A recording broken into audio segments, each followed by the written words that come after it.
Uh, No. I don't know if I feel offended at that. The fact that you- What's up, bro? Welcome to the WUBro podcast with Neri Saenz, Mike Mercadal, and Mike Valdez.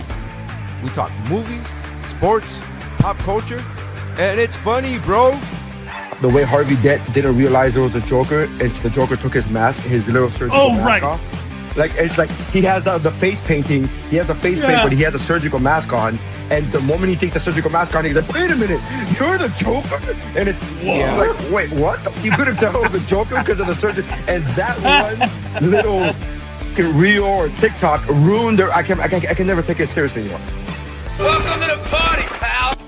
And my parents, I swear to God, my parents look at this like when a character from Chicago Fire comes into Chicago PD, dude, that's like Spider-Man being in an Iron Man movie. It is insane.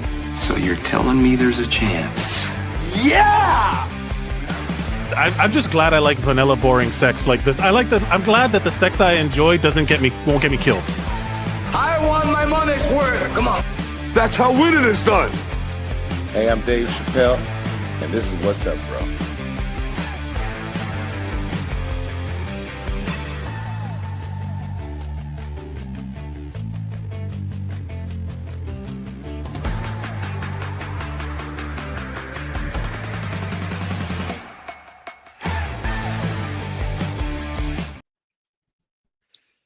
What's up, man? Hello. Oh, what's going on? Welcome to the What's Up, Bro podcast. I am Neri Saenz. With me, as usual, is Mike Valdez. Mike Valdez, man. So Mercadal is not here. Mercadal is not here. Yeah. He, I think he got picked up by ICE or something. I don't know. Yeah, he's on And, assignment. He's doing VO work for an ICE propaganda thing. So Yeah. It's just. I wonder how much. I wonder how much it would take. How much money it would take. Right? You're like, I would never do that. You know, like $10 million. It's like, whoa. you'd be surprised. They're coming into our country. Yeah, you'd be surprised how many actors would be an ICE agent. So Yeah. well, there's that Dean Cain guy. Whatever happened to him? Is he still an ICE agent? I know he got injured. Is he still an actor? I don't know. That's such a true statement. That's an honest question. Yeah, it's so funny. I was talking about this right before the intro started. But the fact that you, I feel like it's. Remember that episode? Did you ever watch Seinfeld? Yeah, I love Seinfeld. So Seinfeld, he has that episode. There's that episode where Elaine is dating a bald guy, but he's not bald because he has to be. He just does it by choice. Yeah. And George Costanza takes some kind of offense to that. He's like, Sure. That's my lifestyle, whatever. It's like basically my lifestyle is not your cosplay type of deal. Yeah. And that's how I feel like when I see you wearing a baseball hat. I was like, that's so funny. You have great hair. What the fuck are you doing? So funny. What are you doing? It's so offensive to me. I'm like, is that? And then I actually had to question myself. I'm like, is that offensive? I'm like, I don't know, man, but it's such a waste. I mean, I will be honest, man. Like I'm not a person that looks good in hats, but like the dad hat just looks good on me for some reason. And like it's really easy for me to just throw it on. And like considering what we're talking about, my hat says slut for early 2000s Disney Channel original movies. And so that's why I wore it. But at the same time, yeah, I completely agree. Like, I always said that I don't look good in hats because my hair is too nice. But then, you start getting into a point where you're like going to the gym and you want to keep your hair out of your face. And now I just now I just wear it because I like it. You're singing to the choir, brother. I know what it's like to have their hair, to have your luscious hair just getting in the way of your workout. Bro, there's something so funny, by the way. I want to share this with the audience because they don't get to see it like I do, where you do this thing where you will say something right before the intro starts and it cuts you off. And it's so funny because like the entire intro, I'm like, what was Derry trying to tell me? Like, and so like, because you literally were like, it's so funny because I was just, hello, you know. And so, and I'm like, come on, like you did this like 3 episodes ago where you were like, Valdez, are you a hairy dude? Hello. And I was like, how am I supposed to answer that? That's fantastic. Well, in all fairness, I don't like, especially when Mercadal's not here, because Mercadal's the producer of the show, because he's the one that technically, like, again, I'm out in the ocean. I'm recording from my phone, so I don't have the same view that a full computer or laptop would have, you know, like I don't. So when it comes to like the intro music and intro stuff and then the layouts, like Mike does all of that. Mercadal does all of that.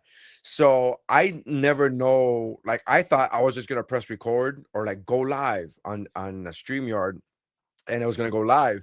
I didn't know that Mercadal apparently set it up so that when you press go live, the intro immediately starts, but I didn't know that. So I'm here talking. I'm like, fuck it, we'll just go live. And I'm like talking to you and pressing, you know, go live type of, and then the intro starts. And I was like, oh, never mind. I cut myself off. I was like, hey, you know what I did? You know what's pissing me off? And then the intro starts. I'm like, oh, it's very funny.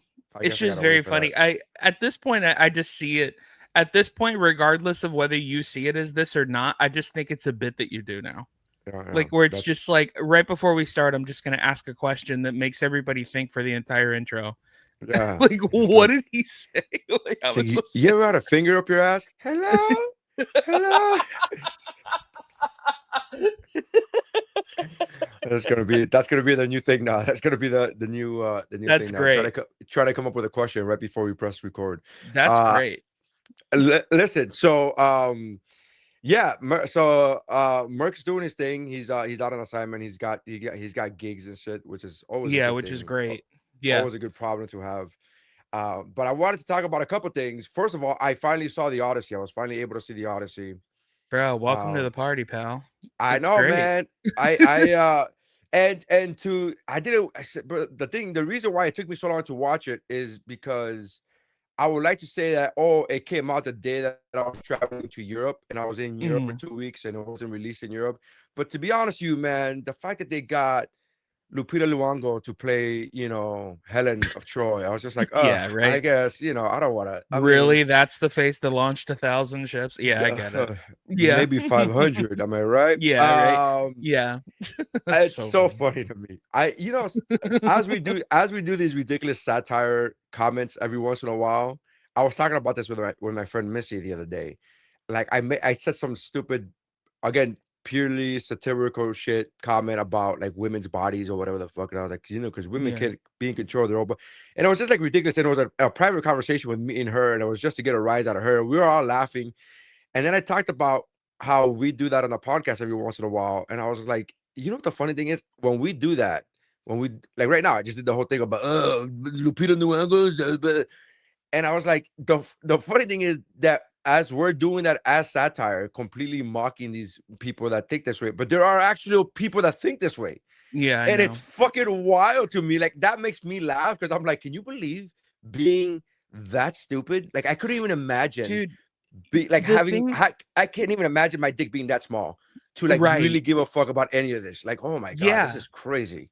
I completely agree, and not only that, but like it's also annoying because, and I was thinking about this a couple of days ago, and I'm almost 100% sure that it was you. If it wasn't you, it was Merc, but it was on this podcast that we were talking about it, and I'm pretty sure it was you because this is a very nary thought. Is that you were saying something that is like satire doesn't exist anymore because now satire is just the truth.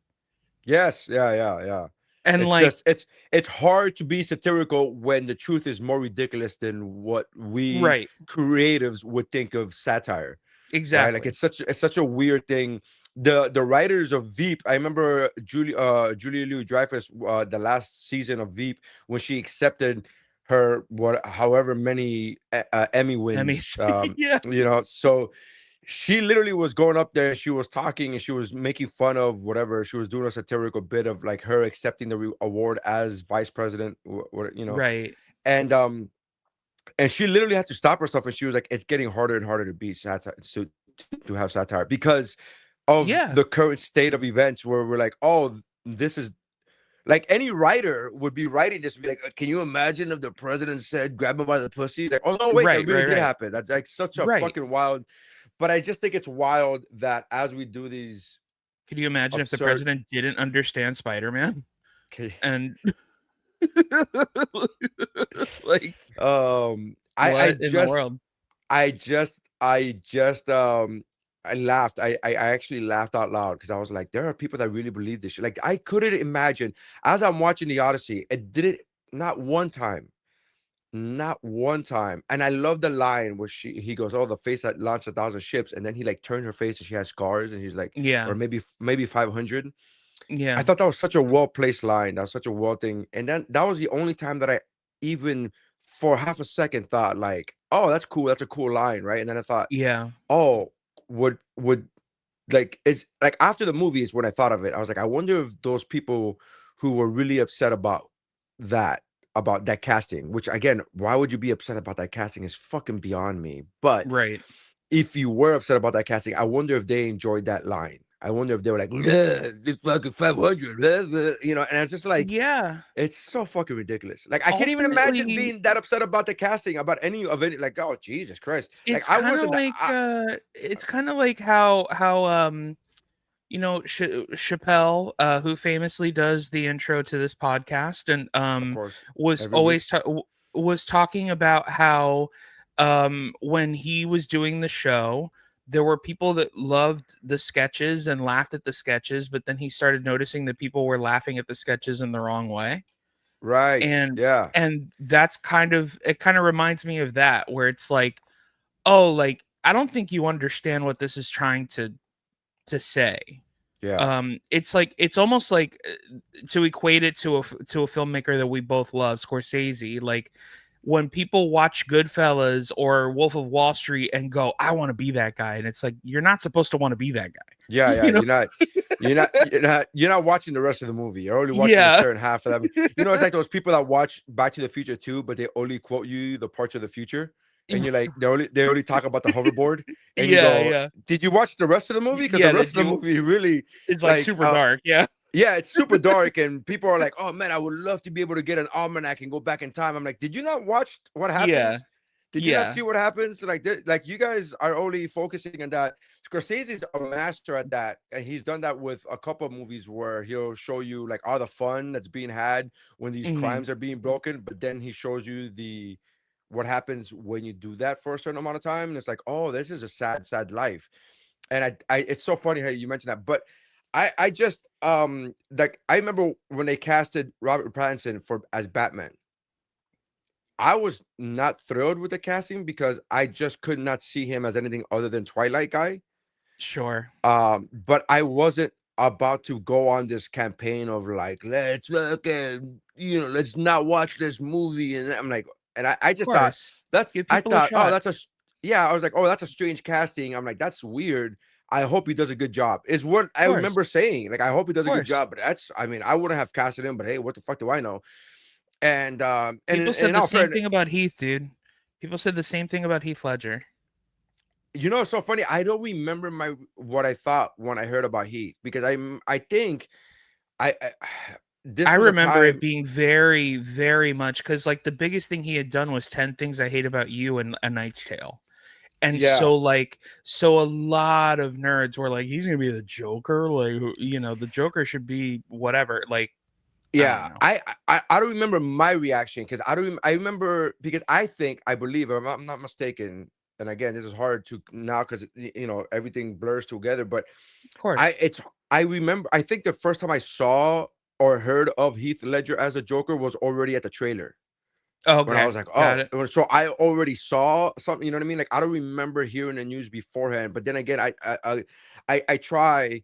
Now it's difficult because it gets so pushed in your like casting calls, and we're gonna talk about the casting for X-Men, for the new Yeah. X-Men, whatever. But nowadays the news it makes news and it makes actual news now. So it's not Hmm. just like, hey, did you hear? I heard about Heath. It's Right. so I remember seeing the trailer to the Why So Serious, and I was like, wow, that's pretty cool. That I Yeah, remember it's the pretty Why bad. So Serious is pretty cool. But I just can't imagine me being upset about any casting so much so that I fucking go, I'm not gonna watch the movie. It's like, what? You don't even want to watch the movie to be right. You don't even want to watch to confirm your bias. Right. Like that's how I work. That's how I operate. I'm like, oh, this guy's like, I feel bad about saying this now because I think one of the worst actors, and it's a horrible thing to say because he's such a nice person from all accounts. But one of the worst actors, in my opinion, is always been Keanu Reeves. And Keanu Reeves, I always said I always used to say before John Wick, I used to say Keanu Reeves is the worst actor with the best agent. Like he just keeps getting put in amazing films, but his performance is always the hinder. And then he got John Wick, and it's like, oh, well, he found the role that he doesn't have to speak. So yeah, I guess he fucking nailed it now. But I've never been put off by an actor so much that I'm like, I'm not gonna go watch that movie. You know, I'm not a fan of Adam Scott. No, I love Adam Scott. Adam Scott's great. Second best hair in Hollywood. First is me. First is you, buddy. I guess you wouldn't be able to tell that fucking hat. Adam Driver. I think, and it's for the most stupidest reasons ever. I just don't like his face. I think he has an ugly face. You don't like angsty people. You don't like angsty people. He has angst all over his face. He looks ugly. He's just ugly. He's not an attractive man. I don't know. Yeah, most angsty people are not attractive, Neri. I don't know. I'm thinking, is there another angsty? Is there another? Like I mean, he's the poster boy of angsty actor, bro. Like you're like, you don't even have angsty actor. You don't even have to hear him speak to be like, he went to Juilliard. You know, like that kind of thing. Like he's angsty, pretentious, yeah, but I mean, not pretentious, because like when he talks for real, you're actually like, oh, he seems like actually a nice guy. He just has. He seems like a great dude. He's a former Marine. He seems like a fucking great dude. Yeah, but he just has a weird non-leading man face, and I'm like, I don't want to. I get that. Pattinson has that for me. Pattinson is a bit, he's very angsty, especially as Bruce Wayne in the Batman. Very angsty. But that's like, but also like he's kind of, the older he's gotten, which is good, because like when he was young, he was very chiseled and like, you know, he looked like he did in Twilight. And obviously in Twilight, get these beggars out of here. Yeah, yeah, dude, he is so good at being a little shit in that movie. He is so good about he's good about being a little shit in a lot of movies. And there are so many times where I'm like, man, he's a good actor because I fucking hate him. Like, he's such a good actor because I hated him so much. He was so unlikable, but like it's at the same time, like I've seen him be likable before. So like it's you know, I don't recall a time where he was likable. Really? I'm not saying that he's unlikable in every role. I'm saying I don't remember a time where he was like. There's a difference between likable, unlikable, and just in between. Like you're not, you don't feel one way or the other. With me, every time he's in whatever role he does, he's either unlikable or I don't think twice about him. Like I don't know. You know what I mean? I don't know how else to say that. But he was not likable.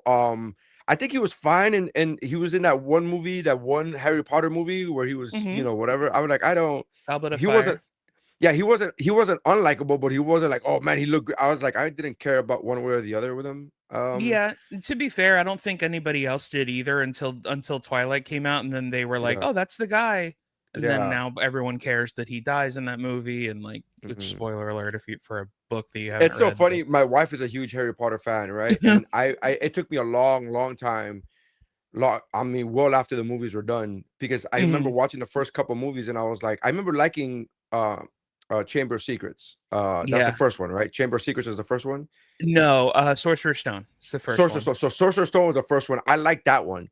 Yeah. And then after that, I don't know what happened. I just didn't. I'm like, oh, I'm not really feeling these movies. And then I stopped watching after like the third one. I stopped watching. That makes sense, though. And then years later, after they're all done, I went back and did a rewatch of the entire series, and only because I was hosting a Harry Potter trivia night Oh yeah. At the Improv, and I was like, well, let me do some research and let me get some questions. Let me, create some questions.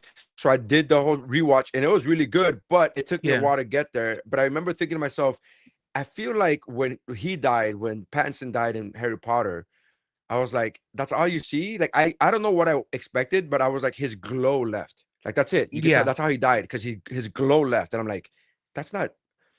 You have powers that blow shit up. Why do you blow this motherfucker up? Like I don't understand. Like I just couldn't understand that. But I don't know. Patterson, Lighthouse, he was completely unlikable in the Lighthouse.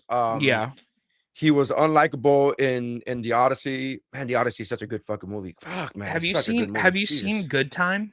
Have you seen Good Time? No. So Good Time is the movie that I always tell people to watch if this is the movie that I told them to watch before the Batman came out. And they were like, I can't believe freaking Twilight Head is going to be in this movie. And I'm like, have you seen Good Time? And they're like, no. I'm like, it's because it's a small A24 movie. And I was like, watch it. It's a Safdie movie. That entire movie is an audition for him to be Batman. And they were like, and they're like, okay. And then everyone that actually watched it was like, I see your point now. Right. Because he's so good in that movie. I think he's a really good actor because the what's the word I'm looking for? The emotions that get out of me from hating him. I'm like, you gotta be really good to be able to get those emotions. Like, you know what I mean? So we can be in spoiler territory, right? For sure. this movie? I mean, it's been $2 billion. If you're watching this and you haven't seen it, just know that we're gonna spoil it. Like read a book, you nerds. Read a book, then watch the movie. We're gonna spoil it. But him being a little shit is what makes it so satisfying when Damon puts the thing in his mouth and goes, swallow your shame. Yeah. You know, like I've returned your shame. Yeah, I returned your shame. Like it makes it so much sweeter because you've seen him be this person for so long. Like you're like, this guy's trying to fuck that guy's wife behind his back. Like this guy sucks. Like, you know, like, and he's got freaking Mia Goth doing his bidding behind their back. So too. good. Like so just good. like one of the most satisfying deaths was Dr. Dre. When Dr. Dre got fucking stabbed in the throat, and if you have not seen the movie, so funny that you call him Dr. Dre. Yeah, that's what I was gonna say. If you have not seen the movie, that's a weird statement to make. That's a weird statement to hear. Because Dr. Dre is not in the movie, but Travis Scott is. Yeah. People are gonna be like, Dr. Dre was in the Odyssey. Kind of, yeah. Kind of, just, you know. But I, dude, it was so good. It was, I to give my 30-second review of that. So I was watching the Odyssey, and I felt like the first 2/3 of that movie was a really good movie. And I remember thinking to myself, this is really good. But there was a part of me that, as I'm watching the first 2/3 of the movie, I'm like, this is really good. I like the filmmaking. I like the way he does it, where he's working with flashbacks, but not in your face, not out up in your face about it. And it's really good storytelling. And I remember thinking to myself, this is really good, but it's not going to be. I don't think it's going to be top 5 in my end of the year review list. And then the last third came out, and then, you know, spoiler alert, you know, fucking Odysseus gets back home, and from then on, it was fucking just, oh Jesus, it was so good. Yeah. After that, it was so. I mean, the moment Odysseus gets back home, you go, yeah, that's okay. Here we go. Well, the joke that I make about that movie is I love this movie because Christopher Nolan shows men that they can cheat on their wives for 7 years as long as they feel bad about it. And like, I thought about that because you made that statement before I saw the movie, right? And then I saw the movie, and I was like, he had amnesia. He didn't know he was cheating on his wife. I don't know if that's the same thing. I agree. I was obviously being very facetious when I was making that joke. And also, not to mention, like, the Charlize Theron, so right. And also she's also like gaslighting him into like staying in a lot of ways too. So like, and drugging him and literally drugging him. it's literally the movie Send Help. Like if you've seen that movie, like it's just yeah, like it's her wanting him to stay because she needs him more than he needs her, and like you know it's a lot. But and the book is way more graphic about it than the movie is, because the thing is, and this is the thing that speaks so much about Matt Damon, is that if you know the subject matter, Odysseus is not a good person.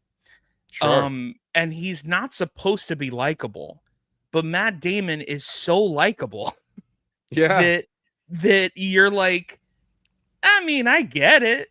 You know what I mean? Like everything that goes wrong, everything that goes wrong, you're like, I mean, I get it. Like, like, you know, did he really have to like throw the throw a spear into the Cyclops' eye right after they left? No, but I get it. Like, you know what I mean? He was making ball cheese. Like, I get it. You know, like he did. I mean, he did eat some soldiers. I mean, yeah, I get it. That's a perfect way of That's the perfect way of describing Matt Damon as Odysseus. It's like, I mean, I get it. That's the perfect way. It's like, I mean, I get it. He's again the character. If anybody has a critique, if anybody that's read the subject matter and has a critique about the movie, and their only critique is I like the movie, but Matt Damon is too likable, I would understand. Yeah, because he is too likable to be Odysseus. But doesn't mean he's not bad. He's just likable. You know what that reminds me of?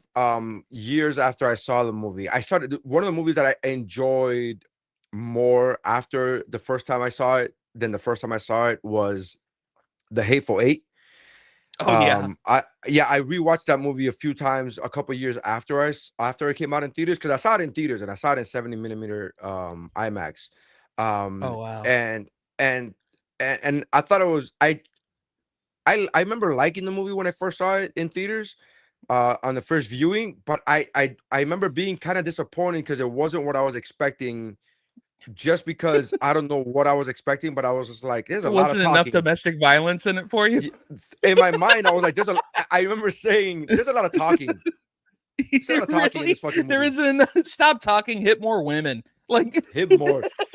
And that's all I got from that movie was like, dude, this guy likes shooting people hit women, because this is really uncomfortable. So I'm glad you brought that up, because years later I found out there was a documentary about Tarantino, and his script supervisor and his editor were on the documentary. Tarantino's script supervisors and editors were, and they confirmed that the Kurt Russell character in Hateful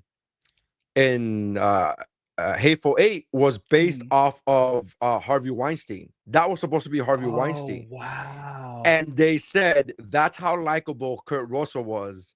That he made Harvey Weinstein likable, because he was basically portraying an old Western version of Harvey Weinstein.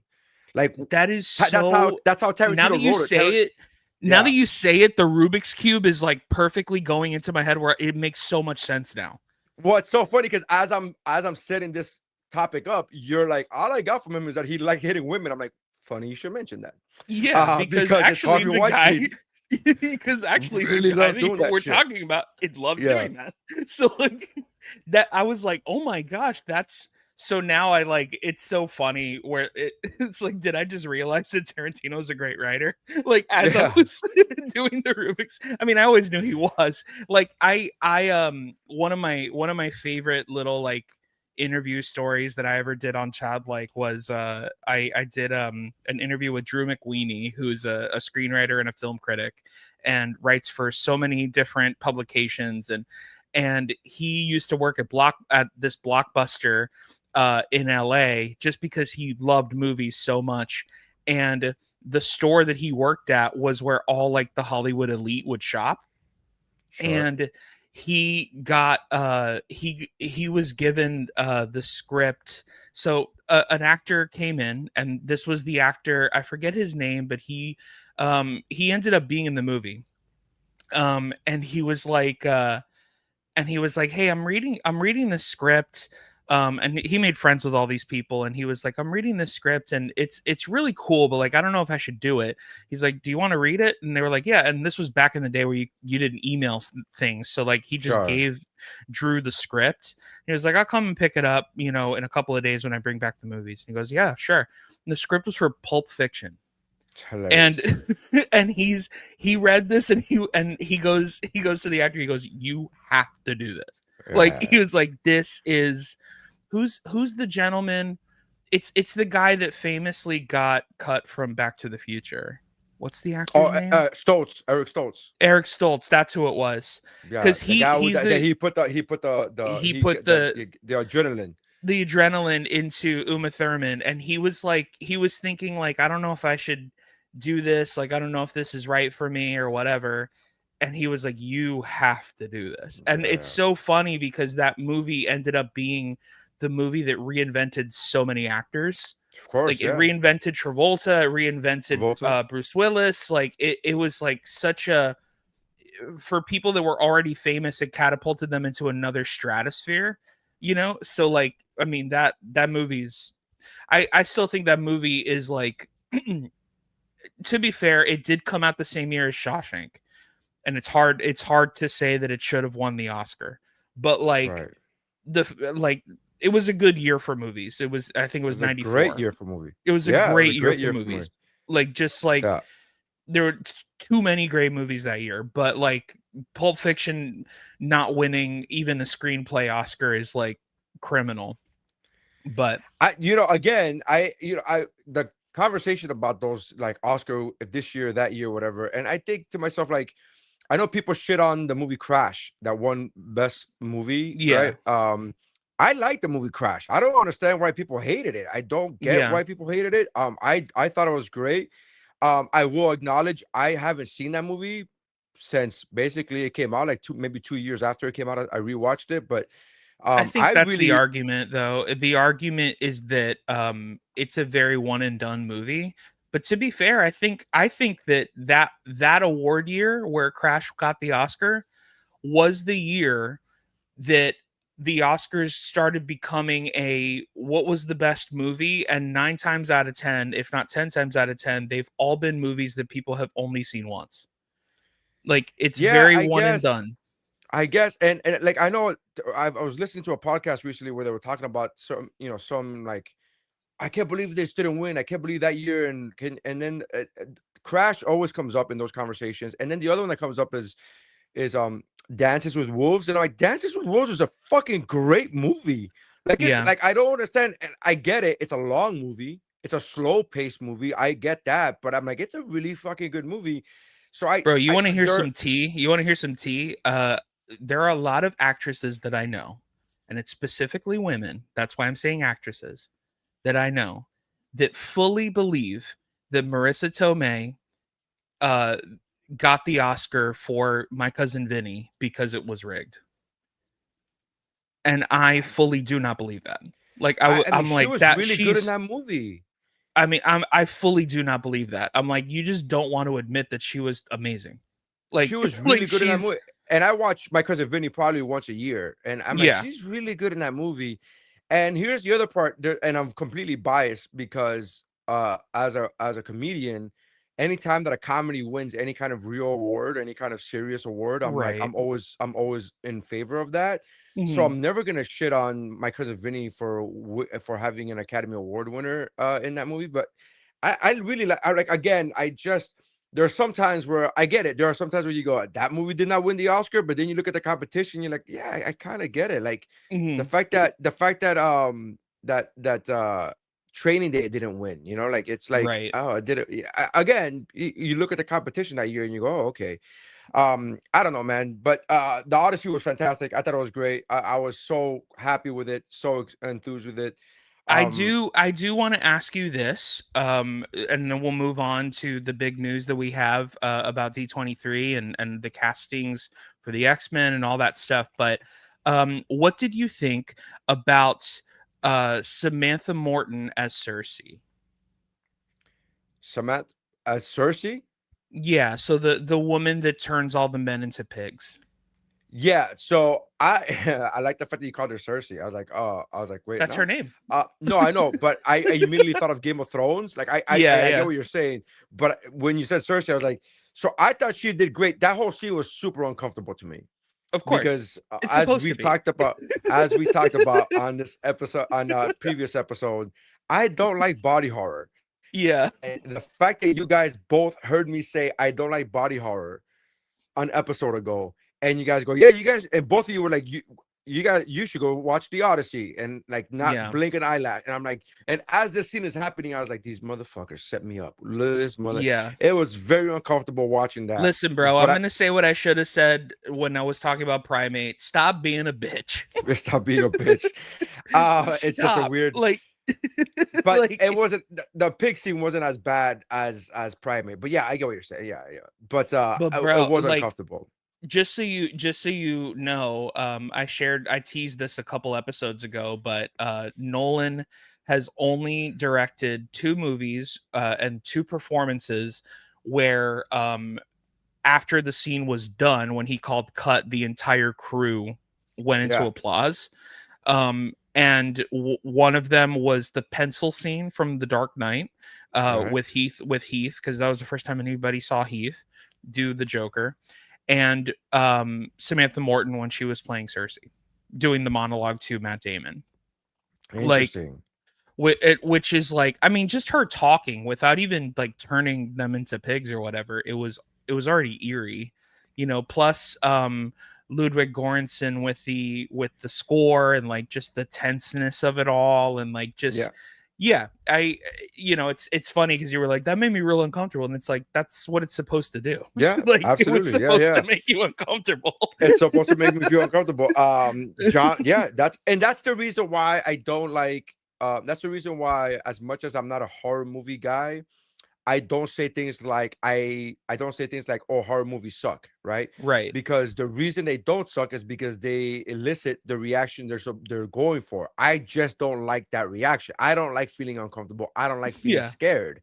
Yeah. But they do their job. Their job is to scare you, and fuck, I do get scared. I just don't like that feeling. Yeah. Whereas other people, and I don't know how you feel about this, but I know other people have been like, I love that feeling of being scared, and then like once it's over, oh man, that was crazy. Like, I don't like that feeling. Like, that doesn't make me feel good at all. Yeah, I certainly don't like that feeling.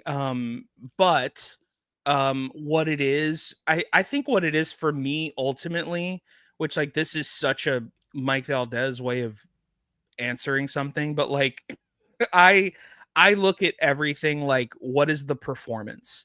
And like, I care more about the actor as a performance.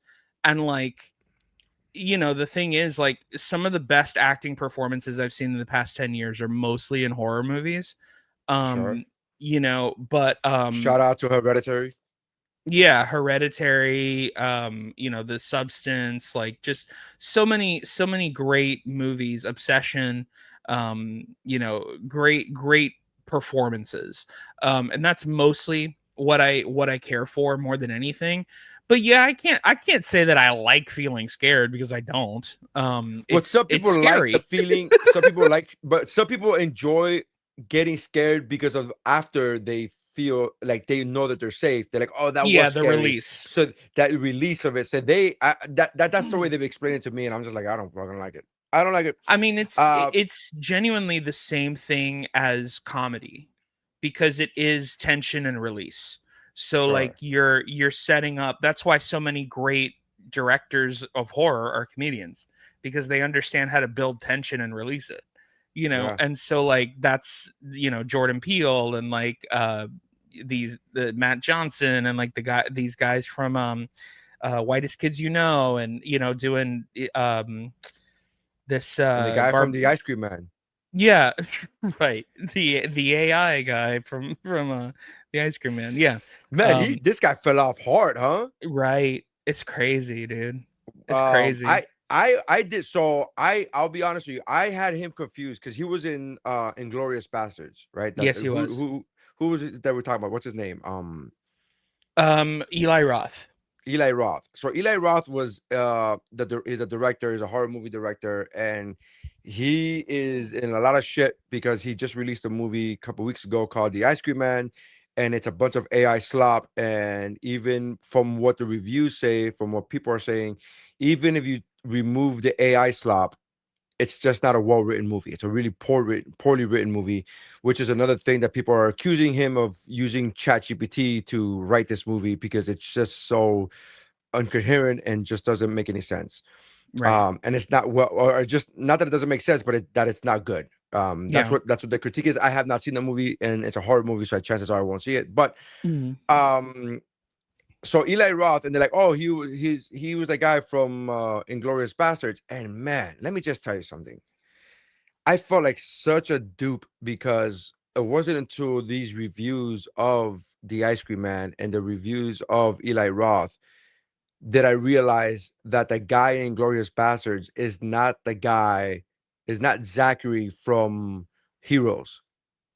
Zachary really? what is it? Like I thought it was him. I thought that was him. I thought Spock was the guy from Inglourious Bastards. All this time, 10 years, I thought that's the same guy. That's the guy that played Spock, right? What's his name? Zachary. What's his name? Yeah, Quinto. Which, by the way, that's a guy with angsty face as well. Zachary Quinto. He's a good-looking dude, though. He's a good dude. He's not bad looking. I'm just saying he has an angsty face. He looks like he's gone through things. And that's what I'm trying to tell you, that the difference is Adam Driver is not a good-looking guy. Like, it's not about angst for me. It's just like he's just not a good-looking guy. Oh, yeah. Fair enough. I just don't like his face. I see them as angsty people. Like, they just, in their face, they look like they've been through something. You know? Interesting. Yeah. So, but Cersei did good. Going back to the Odyssey, I think she did a good job. It didn't take me out of the movie in the sense of like I wasn't like, wow, this is a cut above the rest. I don't know. I think everybody did really well. I think everybody did really well. I think so too. That scene specifically for me kind of blew my pants off. Like I just thought I thought that scene was absolutely incredible. And like, but that's not to say that like everybody had their moment. Moment. You know, Anne Hathaway had her moment. Zendaya had her moment. I especially love what Christopher Nolan did with Zendaya's character, because she was kind of used as this like kind of like vision of shame of what happened in the fall of Troy, you know, as opposed to like this, you know, goddess or whatever. It was I really enjoyed. Matt Damon's performance was great, but I really enjoyed because in other versions of the tellings of what happens in Troy, you don't really get, even in the movie Troy with Brad Pitt, which I saw after I rewatched after watching the Odyssey. Like it's a battle epic, right? It's all this stuff there, but you don't really like what Nolan did to bring home the point of like shame that these guys, they quote unquote got away with it. They hid inside the gift and all this stuff there, and they took advantage of Zeus's law and the shame that came with that. I thought, man, Nolan did a really good job. He did, because I've never felt that. I've never looked at it from that perspective as a viewer, whether when I was in high school reading the Iliad or whether it was watching Troy, watching any of these movies, right? 13th Warrior. I've never looked at it from the perspective of like, I wonder if these guys ever felt shame for quote getting away with it, for like, right? They won Troy. They got inside the walls or whatever. And I always saw it as like, oh, cool. They out thought it was like they were being sneaky or whatever, but it was like I don't know, like I never saw it as a shameful thing until Nolan showed me, oh yeah, that is, I could see how a warrior could feel shame for that. Like that I felt the same. I felt the same way with Oppenheimer, which is why I loved Oppenheimer so much, because it was very much of like this movie where it was like, well, now America has a bomb that we can that is the most powerful and nobody's ever going to mess with us, but at what cost, and how many lives had to die for us to be able to have this bomb. And like, is there shame that is brought to not only the person that created it, but the science team behind it, and like all that stuff. And I think that's what it is ultimately. And majority of that movie is him dealing with the shame, like, and the shame of so many things, like the shame of not only killing so many innocent people, but the shame of cheating on his wife, and like the shame of so much stuff, but like that's ultimately that's good writing, like that's just what it is. Yeah, it's good filmmaking. But yeah, dude, now to kind of switch gears a little bit, D23 just happened this past weekend. Do you know just overall thoughts? I know too much about what happened, so like I know it all. I know park stuff, I know everything, so like I'm down to get that information. So I remember getting the notifications. So this happened, this guy got, this person got booked, this person got, they announced most highlights I sent to you, most highlights that I thought you would like, I sent to you.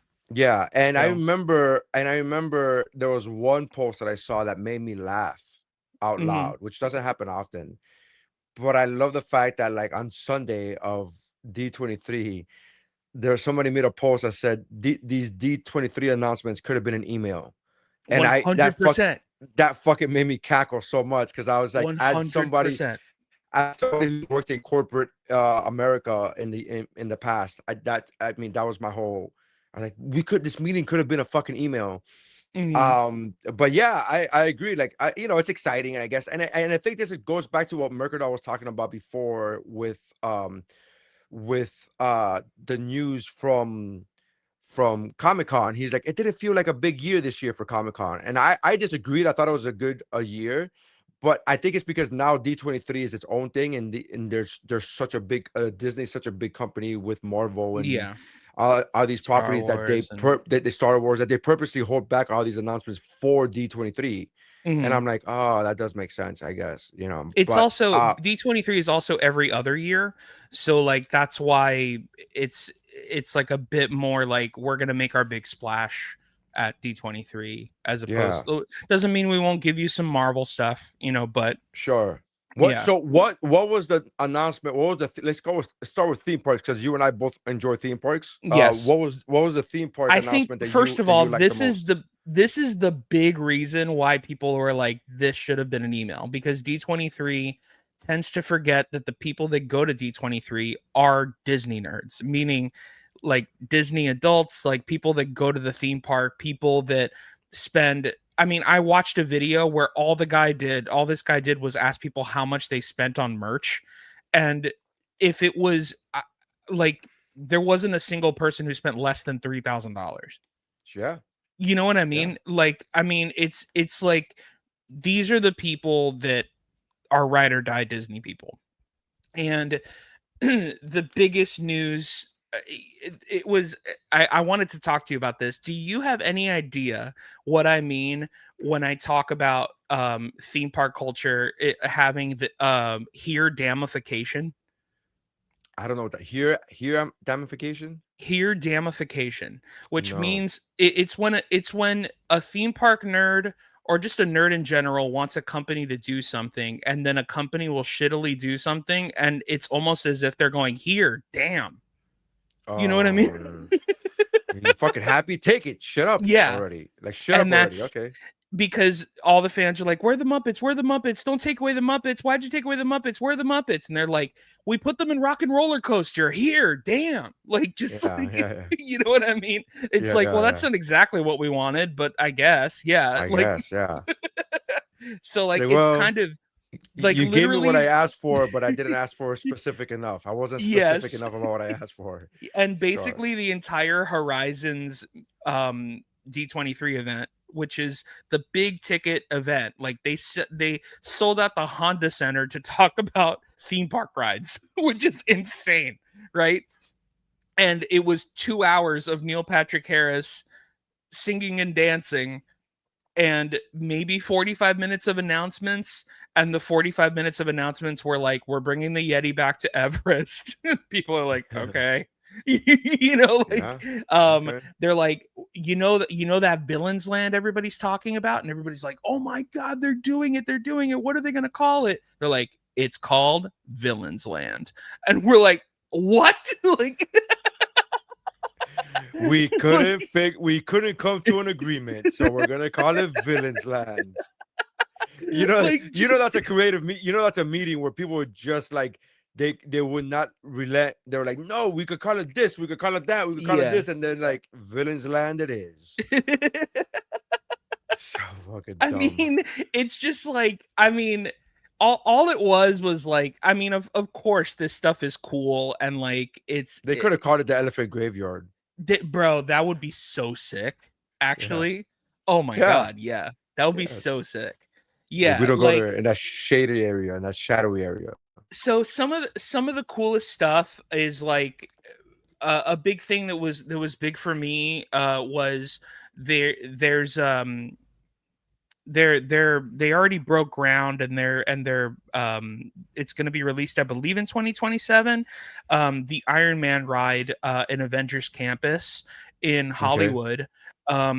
And that's going to be like a crazy ride, because the whole thing is supposed to make you feel like you're in an Iron Man suit. And it's what's a Disney technology called the KUKA arm, which is a roller coaster that looks like a claw machine almost. And you're sitting where my hand is, and it's kind of swinging you around, and the track is above you. So that's cool. Yeah, it's a super cool thing where you're going to kind of feel like you're flying in an Iron Man suit. And they invented this technology and you know, all this kind of stuff. So that's really cool. A big thing for me personally, because I'm a Simpsons person, the Simpsons panel was really great. They did hilariously, as the Simpsons would do. They talked about all the things going on at Universal Studios, as opposed to Disney. I thought was so funny. They're like, well, let's talk about the things that we're doing at Universal Studios at the Disney event.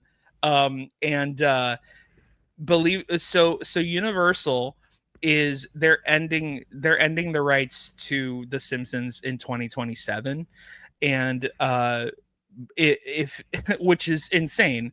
But also, you know, Disney owns it, so now, you know, there's going to be a damification of The Simpsons in a couple years. But Universal's like, well, finally we can do a Treehouse of Horror thing for Halloween Horror Nights, and like, you know, all this stuff. And it's like, why did it take you 20 years? Like this is why like, did it take you losing the rights to The Simpsons for you to give people what yeah, like it's just like, why like it was just kind of a bummer. But at the same time, I was like, you know, they revealed some of the food that they're gonna have, and I sent it to you, and I was like, I'm falling off the wagon for a full night. Like, I'm just gonna eat so much shit. like it's, I mean, they're making the giant donut from the Treehouse of Horror episode. Like, you have to eat that. They have giant donuts at but specifically the Devil Flanders one. I know there's a difference, but like, they do have giant donuts. Yeah. So like, it's I mean, Devil Flanders is like one of my favorite characters, you know. So I like when what is he your favorite side character as far as Simpsons go? Technically, my favorite side character is Milhouse, but I would say adult wise, yes, it's Flanders with a bullet. Like, that's I like Groundskeeper Willie when he takes his shirt off. Is that am I gay? I don't know if I'm gay, but that's hilarious to me. There's something so funny about The Simpsons. I think we've talked about it on this podcast, where I call it secret buff. Where like, when every time they take their shirts off, they're just jacked to all shreds. Like, and Homer's the only one that's fat. Like, he's the only one. It's so funny.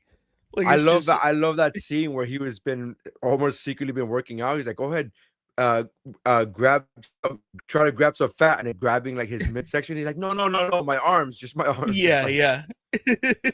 I got some over here. No, not there. Not Yeah, that it's not great. yeah, that's great. I love that episode. So Gime. What's a things gime? fucking Oh, great. gime.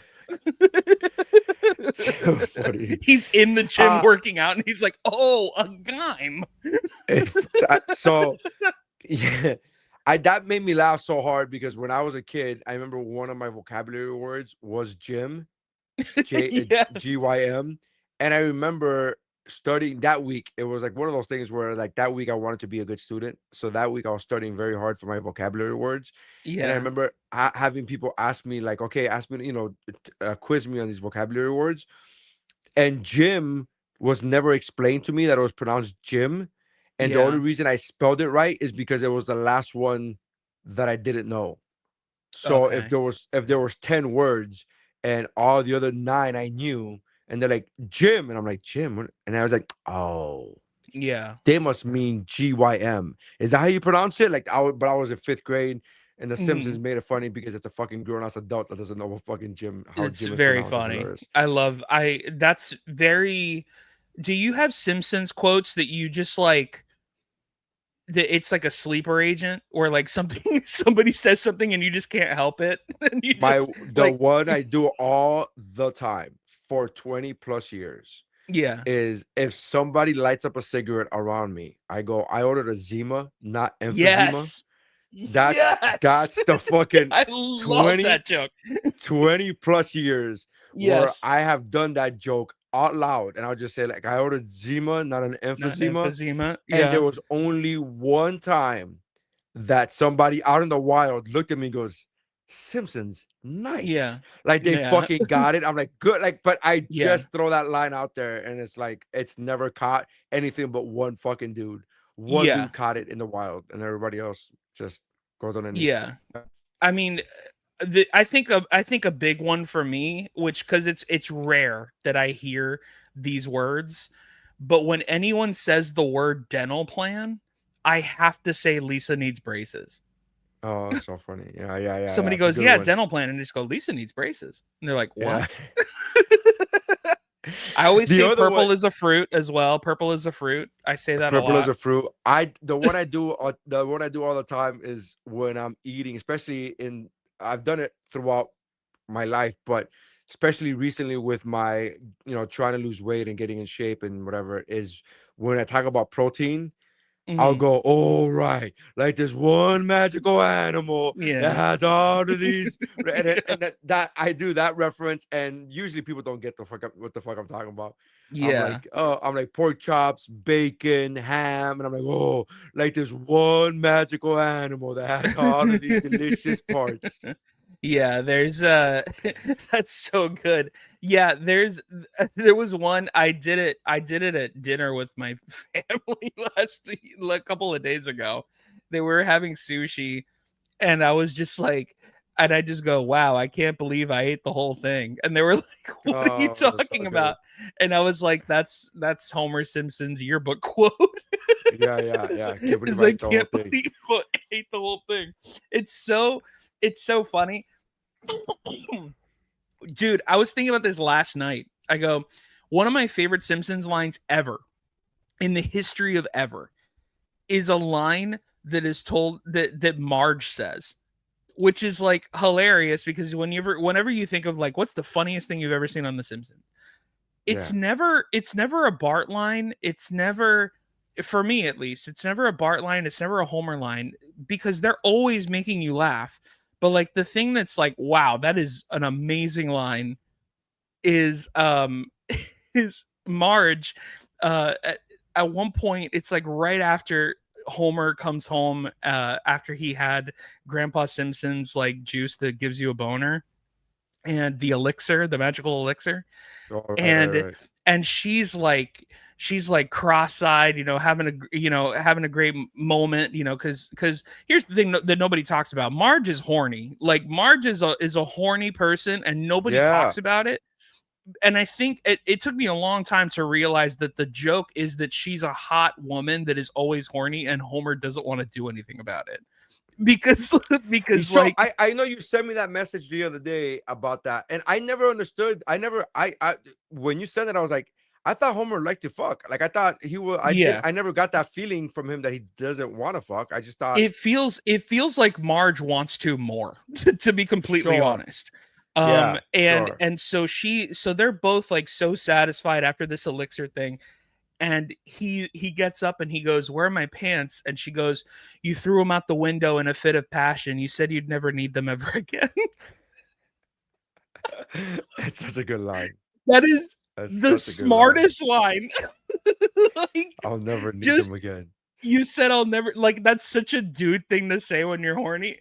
Yeah, like, just like, I'll never need these pants ever again. That's a great line. Funny. It is a very line, dude. bro. Yeah. Yeah. Do you remember that time where Homer had he had his mouth wired shut? Yes. And then I'm horny. I'm horny. And it was like, what? I remember watching that today.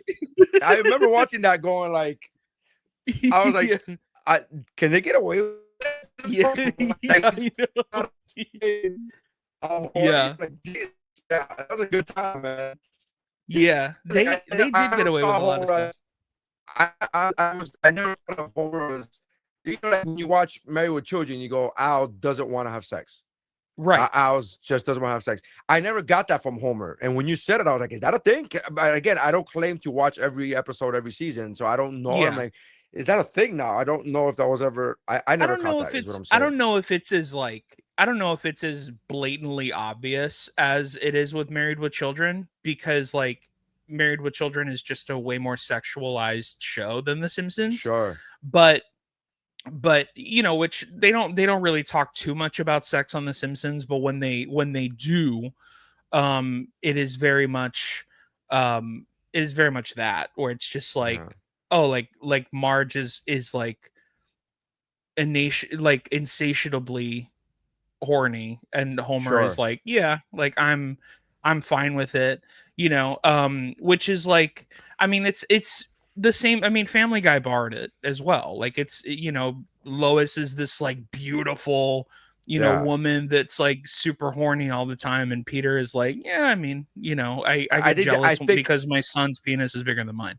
I think the trope is that the guys in both those shows, Family Guy and The Simpsons, the men are just too busy being stupid. They're too like, it's not that they don't want sex, is that they're just preoccupied with doing stupid things. Very true. Behaving stupidly. Yeah. You know what other line I like from The Simpsons before we move on? You know what other line I like from The Simpsons is when they go to that shady ass hospital and Snake goes like, I like fell on a bullet. It's like, yeah, it's good stuff, dude. Growing up, I used to love what's his name? The tall bully. I think it's Stinky is his name. No, it's not Stinky. Something. Yeah, but anyway, they catch him and they catch Nelson and Lisa kissing, and he goes, "Oh, you kissed a girl? That's so gay." I used to love stuff like that. Good. Like that, or like when Cletus and his wife are kissing at the drive-in, and she's like, "Dang, Cletus, why'd you have to park next to my parents? Now calm your britches, Gretchen. They's my parents too." Like just so good, yeah. That's so good, so funny, so quick. So D23, we got that. We got the X-Men casting announcements. So here's the thing about D23 is, I think if you went to D23 for media, you were happy, because we got some great media announcements. You know, like we got like a ton of Pixar movie announcements with trailers. Frozen 3. Got Frozen 3, Gatto, which we thought was going to be a Latin movie, but it's actually Italian. And then a really cool Incredibles 3, a really cool new like kind of supernatural horror movie that Pixar is going to be doing, like kind of like a found footage movie. I forget the name of it, but it looks really cool as well. And then Yeah, man. I mean, Marvel, let's see. I have the actual announcement stuff here. So we have Vision Quest, which did you see the trailer for Vision Quest? I have not seen. I tried very hard not to watch any of these trailers because Oh, I I feel got like you. especially this has been my rule for over 10 years. I Mhm. remember being so hyped about Man of Steel and being so proud of the fact that I did not see a single Man of Steel trailer before the movie came out. I Yeah. avoided it like the plague. I remember one time being in a movie theater when the Man of Steel trailer started. I closed my eyes and I literally for 2 minutes. Yeah. Because I feel, especially with movies that or properties that you're gonna watch, like all it's doing is getting you just ruining shit for you. It's the way I've Yeah, felt for over 10 sometimes. years. Mhm. So I'm okay with teasers because of that. It's just a teaser, but I don't full-blown trailers. I try to avoid that. So anyways, go ahead, tell me. No. No, that's great. So I did see the trailer for Vision Quest. It looks great. It's going to be a series. Let's see some other stuff Vision, here. I thought WandaVision was one of the best shows. I was I super agree. excited. I agree. I in fact I thought it was too good because I think they should have released Captain America and the Winter Soldier prior to WandaVision, because WandaVision was so good that it set the bar so high, like, oh, these are how good these TV shows are going to be. And then Right. Captain America was, and then I was like, Yeah, in a lot of ways, what happened, I used to say this a long time ago, because these shows came out during COVID. And there was no media happening at the time, obviously, because there's the how are you world gonna shut shoot down. Yeah. things? Yeah, there's no media going on. So like, um and it was, to be fair, it was the here damification of it all. Yeah. And the good, like, not even the good, the great thing that Disney had for their streaming service that was brand new at the time, was WandaVision, Yeah. and and then it kind of felt like, I said, because even the Mandalorian, which the Mandalorian is fine, it's not great, it's not, but it's good. Like, it's the first season is the best that it was, and then the rest is just like, yeah, it's a space drama, like it's cool, but I it kind of felt like Disney, like, if us not having content was us starving, Disney was giving us crackers by giving us Sure. Captain America Winter Soldier, where it's like Yeah. WandaVision was a full-on meal, you know. Yeah. Yeah. Um Yeah. and I feel like if they would have done it the other way around, if they would have released Captain America and Winter Soldier first, I feel like, mhm, oh, this is a good appetizer. Like, we would have been happy with that. And then when we got the full meal of WandaVision, we're like, this is a right. meal. Like, that's Right. Yeah, I mean, everything about that show, just like how they went about it, how every episode was a different sitcom series, and like just everything about it was great. And what they're doing with Vision Quest is super cool too. It looks very different. Um but it's awesome. I mean, obviously the same actors, Paul Bettany, James Spader is going to be in it, because it involves Ultron. And yeah, so underrated, there's MCU villain. Ultron was so good. James yeah, Spader is just fucking. I mean, he's just a master, bro. phenomenal actor. Yeah, absolutely. Robert Um, California, come on now, Robert come on now. California. um the Tangled live action, this got a huge pop in the room, because they announced Catwoman as Mother Gothel, She's so and that good, got a huge, yeah, I mean, it got a huge pop in the room. Like, people were like, she's the best. as it should have. um She's so good, man. She's so of good. course, Yeah, she's she's always been good, fantastic. she's always been Always, good, bro. always. Yeah. She in Parks and Rec, she was a standout, which is Bro, very Parks difficult and to Rec, do. Step Brothers, like, even the little things that she does in like small comedies, like, she's Yeah, so but good. I always bring up Parks and Rec because I remember in Parks and Rec is a star as far as comedy goes. It's Oh yeah. full of heavy hitters. They don't Yeah, fuck the Avengers around. of comedy. Yeah. Yeah. And when you have somebody standing out above the Avengers, you go, fuck. Mhm. You mean she's so good. When you have Amy Right. Poehler and you have and you have all these amazing Yeah, comedic Nick actors Offerman. in Yeah. one, yeah, and you have all these great comedic actors in one series, and you have one person who comes in and goes, "Hey, I'm gonna show you how to do this." It's like, wow, Right. she was so Yeah. good. She's amazing. Yeah, Yeah. she's phenomenal. Yeah, and like I only want good things for good people because she seems like a good person, and she seems like because nobody works that long, especially in comedy, unless they're a good person. You know, Sure. Yeah, I can see mean, that. some people do, but that's because of their clout or whatever. Yeah, And Jonah. well, I wasn't gonna say names, but okay. So there are some people that might not have the greatest reputation, but I don't know them personally, so I'm Sure. saying that because this is a podcast. But he will I'm gonna fucking work with them and, annihilate you. Yeah. Well, I'm not going to challenge him, so I'm not worried about it. I'm not to be fair, he said he would annihilate me if I was in his weight class and his size. So, and I don't think I'm those things, which is good. So not yet, buddy.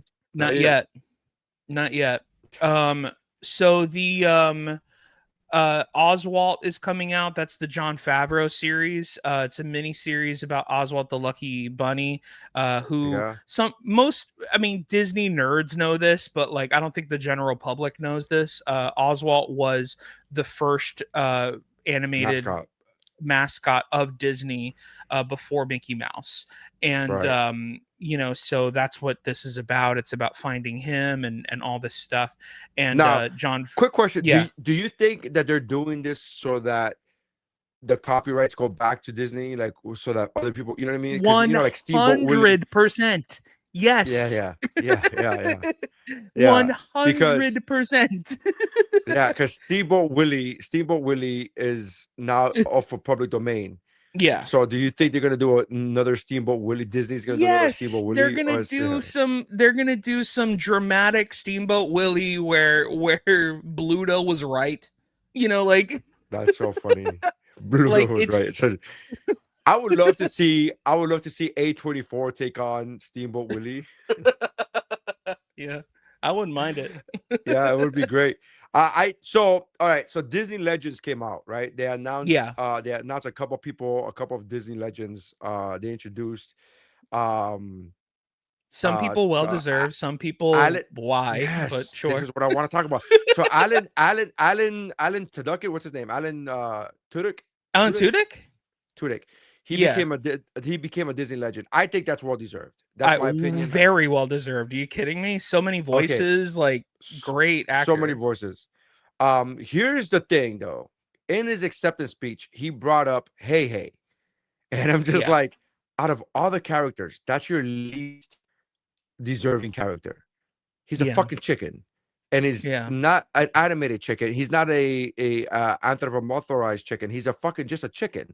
And I don't get the love for Hey, but he brought up a very sweet story about a kid in a sick ward that his favorite character was Hey or whatever. All right, so I'm not gonna whatever. But Alan Tudyk is absolutely a Disney legend. He should be. I think it's 100%. What is your opinion? And I'm asking out of curiosity. Just me and my wife disagree on this one. But what is your opinion about what's his name becoming a Disney legend? Is Lin-Manuel Miranda? Lin-Manuel Miranda becoming a Disney legend. Okay. I'm going to tread very lightly with this. But okay, so to be like political about it, this is what I'm going to say, and then I'll give you my actual opinion as a person. I just think he hasn't done enough to be a legend. That's what I'm saying. That's all I'm saying. Yeah. To me, the work he has done has been phenomenal. It's just not been enough. It's just not been enough. It's been 3 movies and one of them is a Broadway show that he did not do. He did not create for Disney. Yeah, Disney acquired it. Yeah, Disney acquired it. So, like, to me, Hamilton is my favorite musical. I have a tattoo of Hamilton. Like, I like that. That play did so much for me emotionally. It made me feel things that I love that. But that's not a Disney product. That's a Disney acquired property. That's not the same thing as a Disney product. So if you're gonna put Disney, if you're gonna make him a Disney legend based on that, it's weird to me. And then the other two things that he did is Moana, right? And Moana is phenomenal. The music in Moana is fucking top tier level shit. It's great. S tier, bro. And then the other thing was he was in the remake or the sequel to Mary Poppins, and he sucked in that movie. He fucking sucked in Mary Poppins. So you get one S tier, another amazing thing that he did not create for Disney, but is now owned by Disney, and something that sucked. Like, those are the three things. Am I missing anything? Is there something else that he did for Disney that you're like, oh, I forgot about that? Like, I don't fucking see it. The only thing that you forgot, but it's also not that big of a deal, is that he also did the music for The Little Mermaid. But he only did the new songs. He didn't do any of the, obviously, you mean the ones that nobody remembers? That's the songs that's on his resume. Oh, don't forget the songs that nobody remembers from The Little Mermaid. What? Sir? Get the fuck out of here. Fair enough. Fair enough. I was so and I feel bad saying that because I am a fan of Lin-Manuel Miranda. I am a fan he's of so his. talented. Yeah, it's super talented, and he's Latino, which is another, again, if huge I'm plus. Go, a huge plus for me because I'm super biased. I get that. Like, I'm not trying to hide that. All of these things are great. I just think that it's not yet. And then I was having this conversation with my wife. My wife was like, he's fucking great. You're never going to get me to say he doesn't deserve whatever the fuck he gets. And I'm like, I just think this is such a weird thing. And here's the fucking rub. Do you know who is not a Disney legend? Who's that? Jim fucking Cummings. That's kind of insane. Considering that Jim Cummings is the voice of Winnie the Pooh, who Winnie the Pooh is, like, other than Mickey Mouse, like, one of the most important Disney characters in Disney history. By the way, for 40 plus years. Yeah. For 40 years, he's been the voice of, among other things, but yes, Winnie the Pooh and Piglet. Like, and you're just like, what now? But also Darkwing Duck for the millennials. Like, he's been the voice of so many things. So many for 40 plus years. This guy's literally a legend. 40 plus years. Yeah. He's a fucking walking icon. And he's not a Disney legend. Like, this is wild to me. I will say this, bro. I was happier that Lin-Manuel Miranda was a legend this year, because last year I was so upset that they gave a legend award to Kelly Ripa. Oh, fuck, man. I was like, why? See, but here's okay. So even Kelly Ripa, I understand. Here's why. What has she done for Disney, Neri? Well, she works for ABC. She works for ABC. ABC. She works for ABC, and she's worked for ABC for 20 years. How long has it been that she's been part of that show? I mean, I don't remember a time when she wasn't on. I do. I remember when it was Regis and Kathy Lee. I remember that as a child. Okay. I mean, I'm talking about like as a 9-year-old. I remember talking. Yeah. So, but I'm 44, so that's not to say, like, she's been on ABC, the face of that morning show for ABC with Regis Philbin.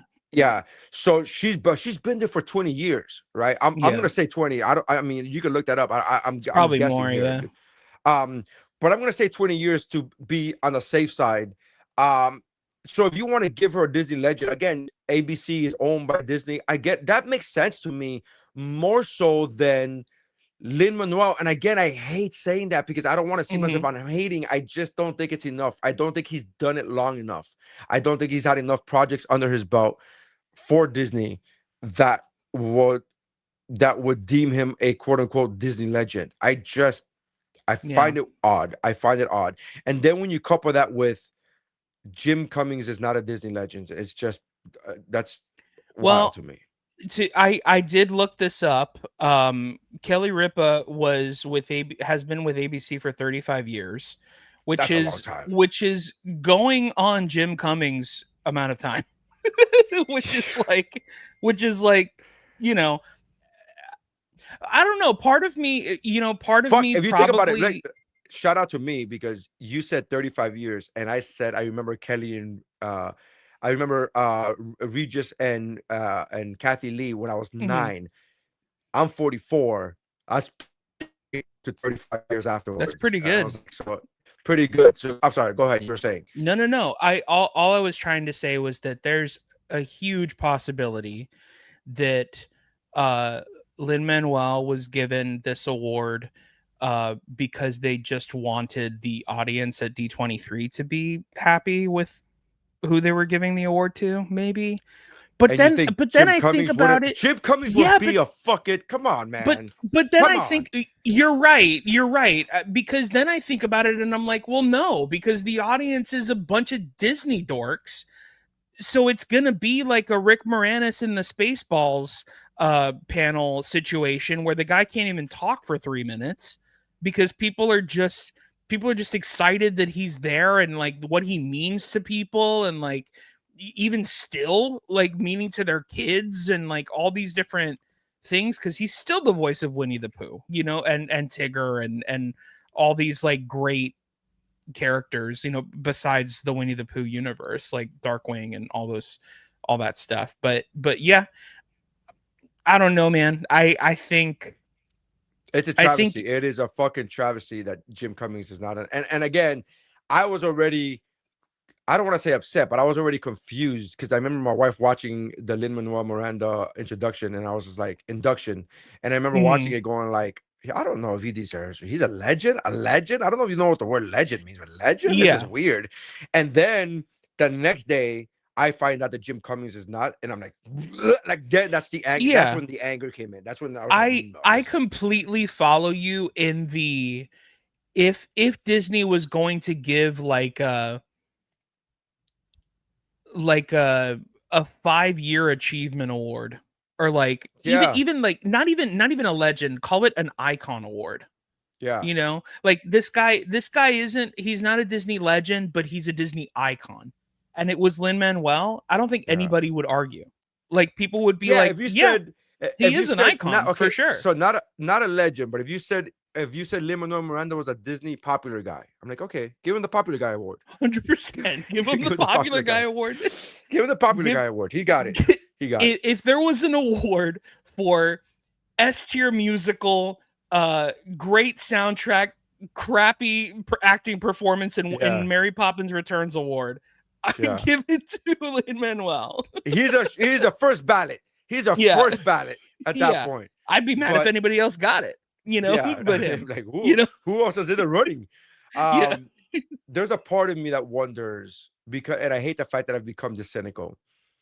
But there's a part of me when I saw Lin-Manuel Miranda get inducted as a Disney legend. There's a part of me that wondered how much of that was to make him happy so that he stays with the company I wonder if there's like another project. I'm the same way, dude. I'm the same way. I wonder if there's another project that Disney wants him for that they're saying that they had meetings going like, well, if we give him the Disney Legends Award, that would make him happier.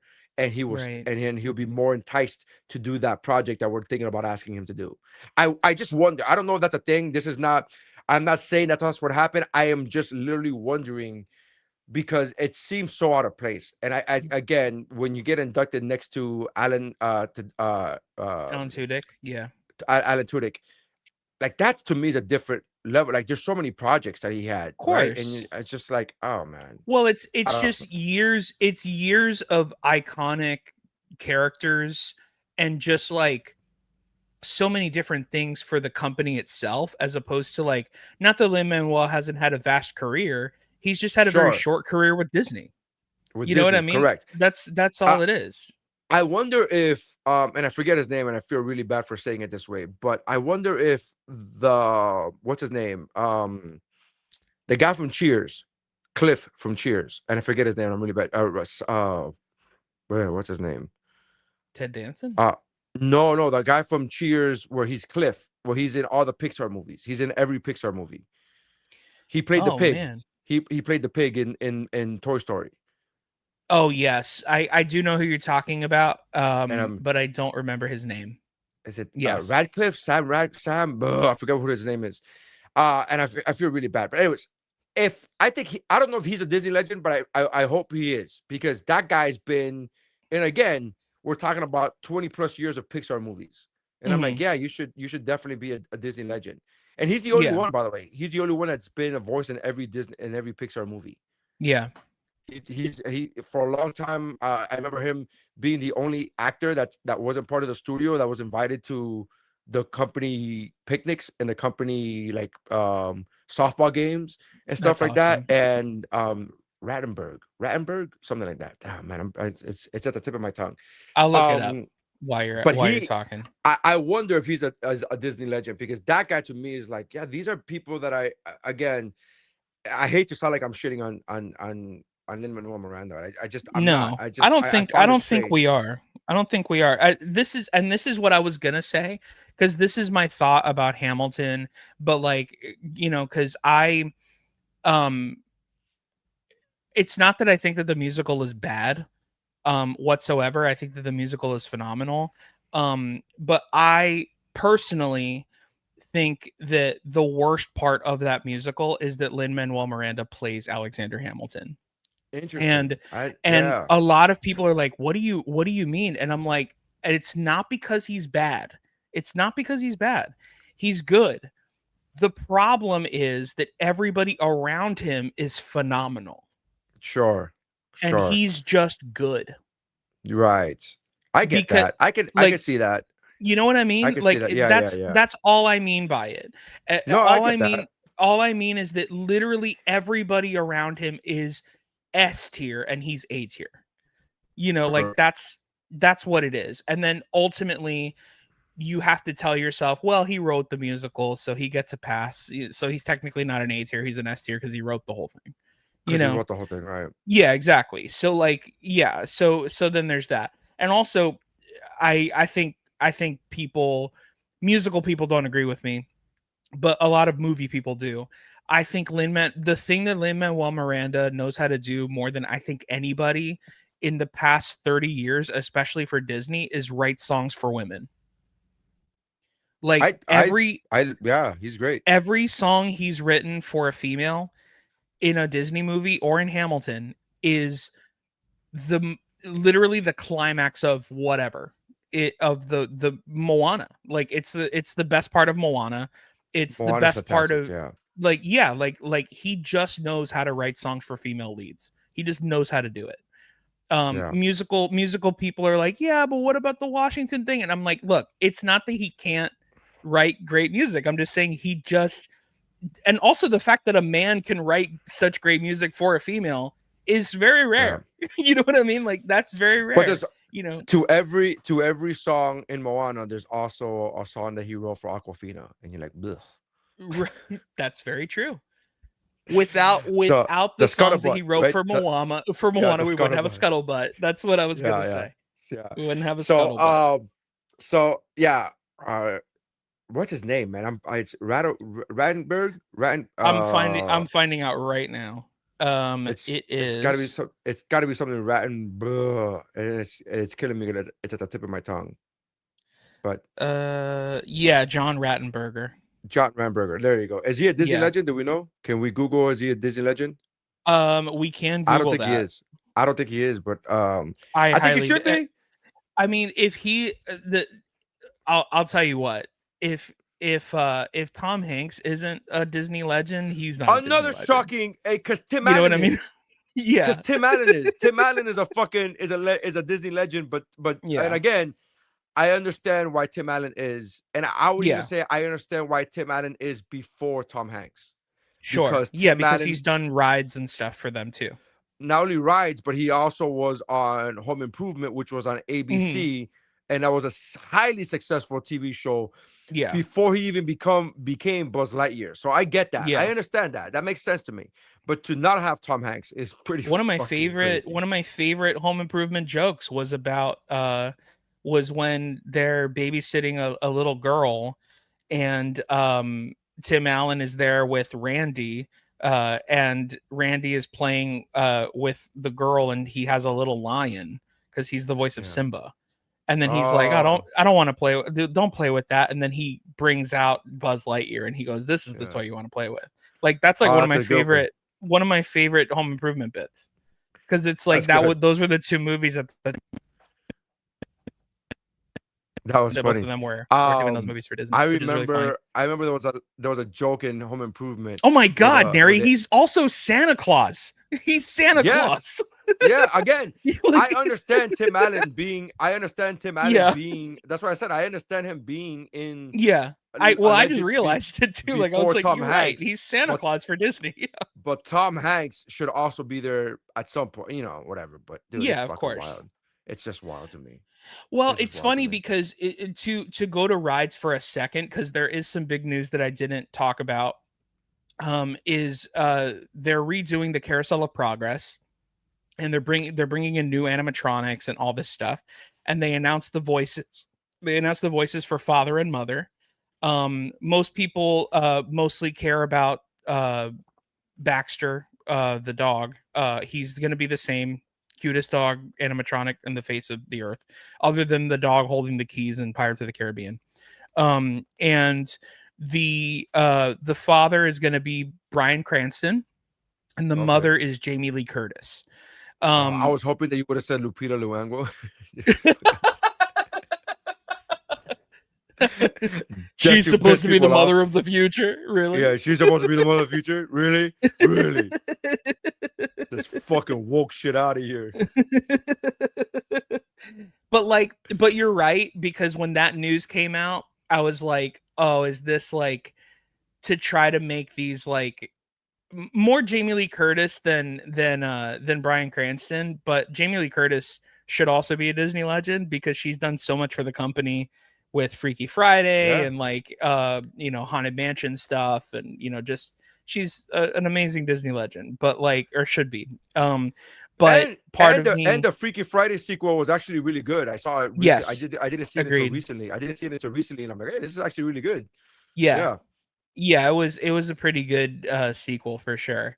Yeah. And but all that to say that, like, going back to what you were saying about Lin-Manuel, where like there's probably a huge possibility that Disney is just like, we're going to give you this because we want you to feel like you're going to be eternally immortalized, but also we want to work with you on this other thing. So maybe if you're an animatronic voice, then that kind of thing. Because getting somebody like a Bryan Cranston and a Jamie Lee Curtis now, given that they have a lot of heat in the acting business, or in the acting side of things, that if they're in stuff for Disney, like, it's going to be a bigger deal. So that was the big reveal, was the Carousel of Progress, and the Yeti being back, and Villains Land, which I thought was hilarious that they just called it Villains Land. Like, literally every theme park nerd was like, we could have. I mean, that's why everybody was like, it could have been an email, because like nobody, like, it took no thought. Like, there was the people doing the rumors did more work.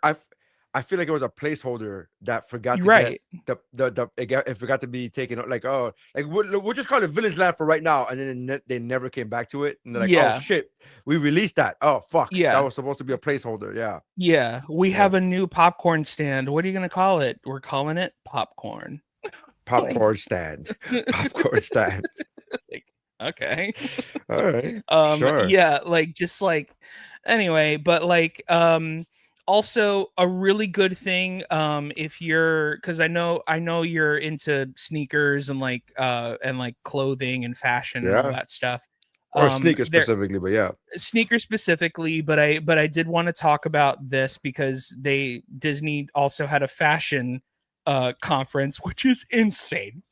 Disney had a fashion panel, but their head of merch right now is Bobby Kim of the Hundreds. Do you know who that Uh, is? No, but I really thought you were gonna say Bobby Newport, and that would have been so fucking funny to me. No, Such a not Bobby such a Newport. deep cut for those nerds. Go ahead. No, not Bobby Newport. Bobby Kim from the Hundreds, who is a guy who he's had like a streetwear brand for like 20 years and very, very popular. And there's some new merch that's coming out.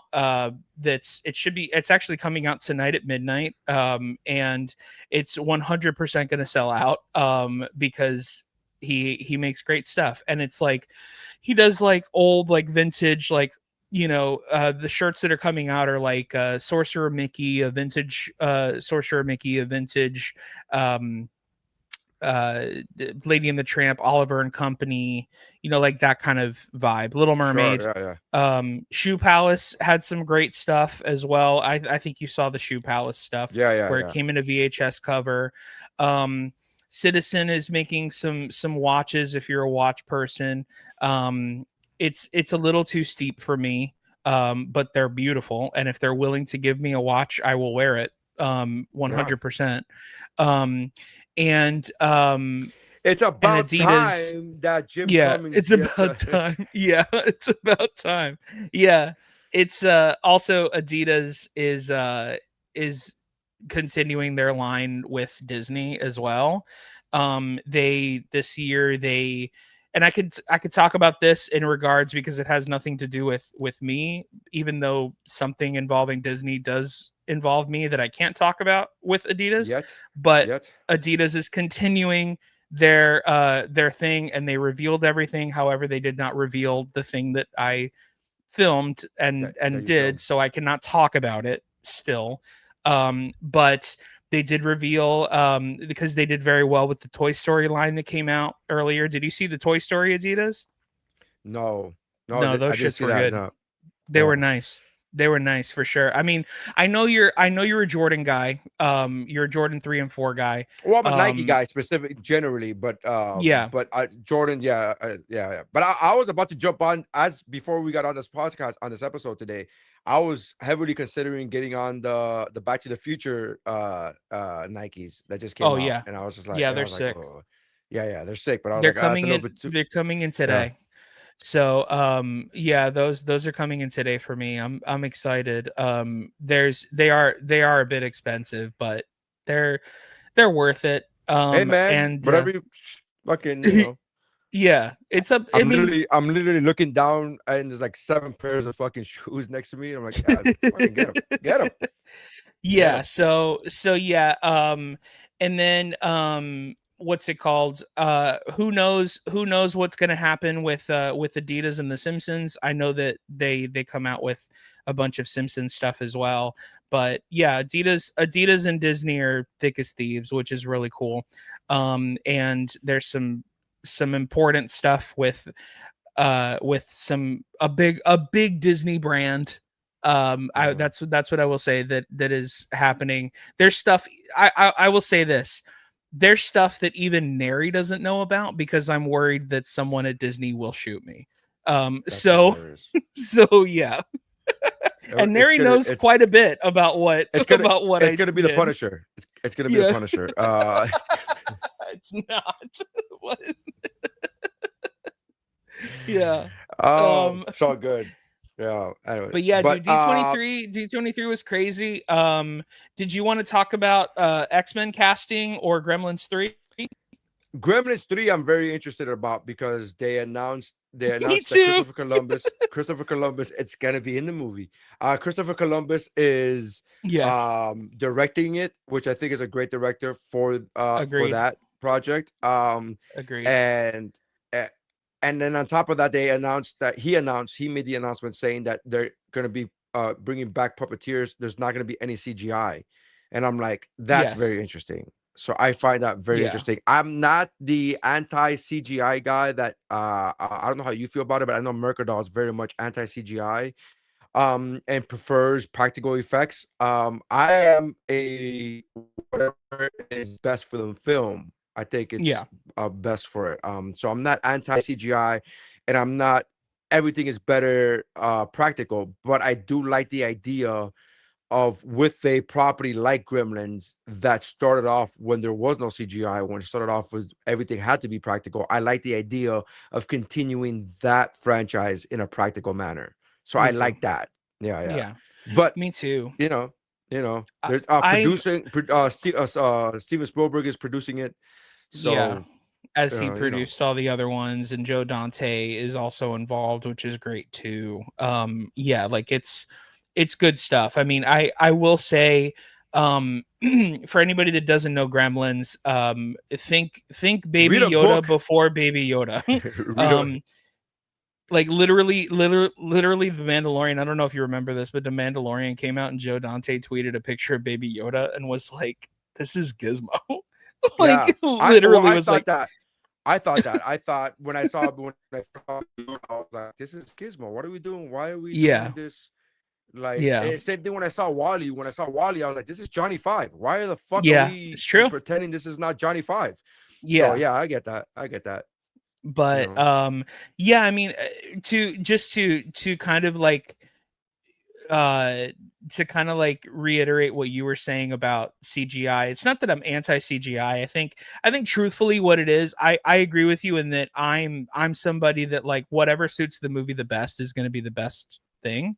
yeah, But I also in a perfect world, if we could have a marriage of practical and CGI like a Jurassic Park situation, that would be the most perfect sure. thing. It's just the most I expensive agree. thing to do.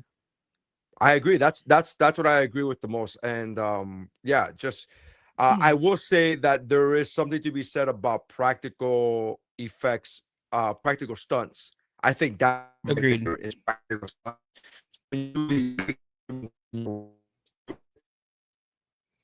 That's what I think. That's why practical stunt work is better than CGI stunt work. But then again, Of you look at course. the Matrix and you're like, well, they did something right, and that was CGI. So Yeah. who knows, All right. I So mean, it's again when it's done perfectly, it's great. It's like amazing. You know what I mean? correct. Yeah, Because when they did it in the Matrix, it was done flawlessly. So correct. like, and just like Jurassic Park mixing the two, like it was done flawlessly. Like that's why, because your eye is being tricked so much, you don't know if it's real or not. So like Correct.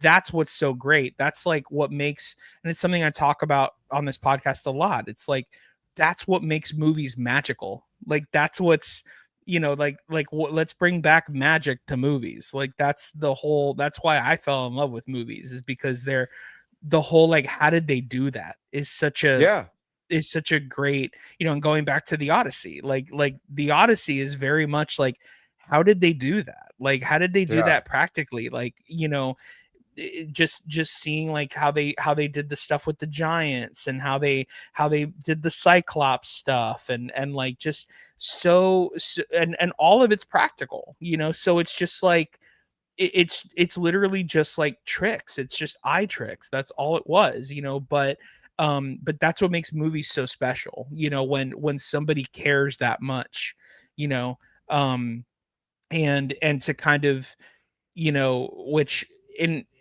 a good way, it's kind of, I feel bad for the person, but like in a good way, this whole Eli Roth controversy is a good thing, because people are like, well, we don't want to see movies where you're not putting your heart and soul in it, and you're not um showing us anything that a computer can fart out in 13 minutes, because I can just do that on ironically, my phone.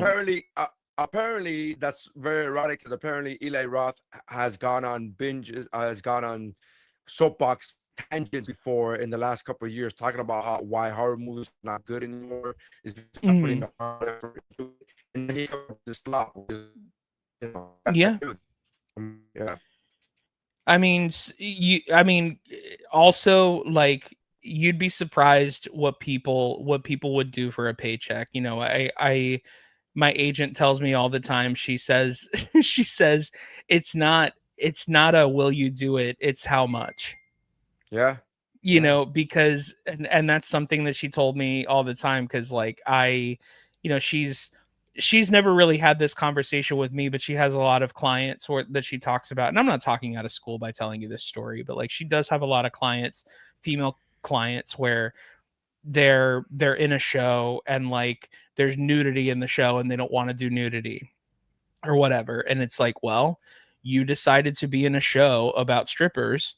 What did you think was going to happen? You know what I mean? Like, like you thought you were going to get your Emmy nomination for like being the background in a strip club. Like, that's not what this is about, you know? So it's not will you do it? It's how much. And majority of the time it's like, if the paycheck is good enough, then people will do it.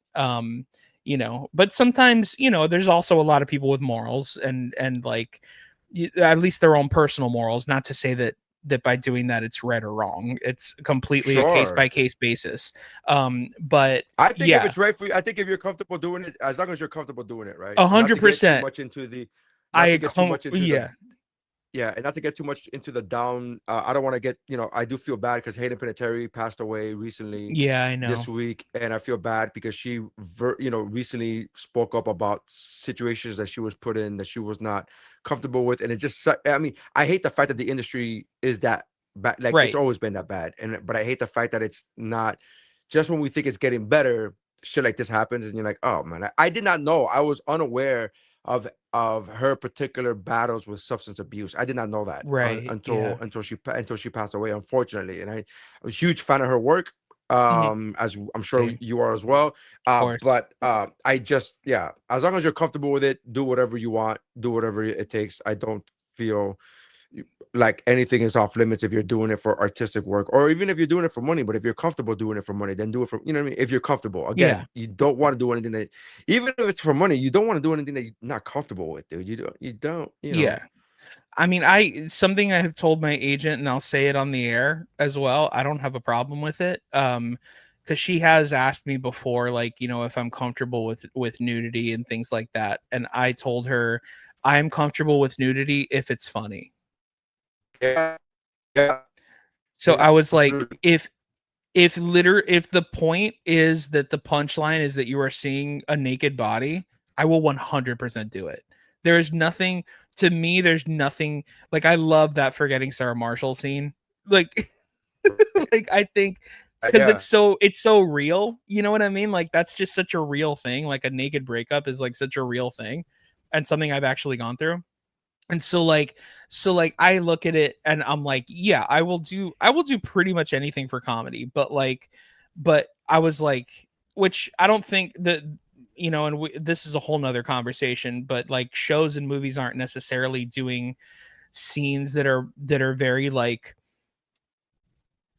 romantic or like or that kind of like, or too overly sexual anymore. And because the Gen Alpha and Gen Z are very uncomfortable by it, which is so fine. There's that movie that came out. There's that movie that just came out, right? Yeah. That is it a Netflix? That Netflix rom-com. Yeah, the Purge, but it's with sex. Right.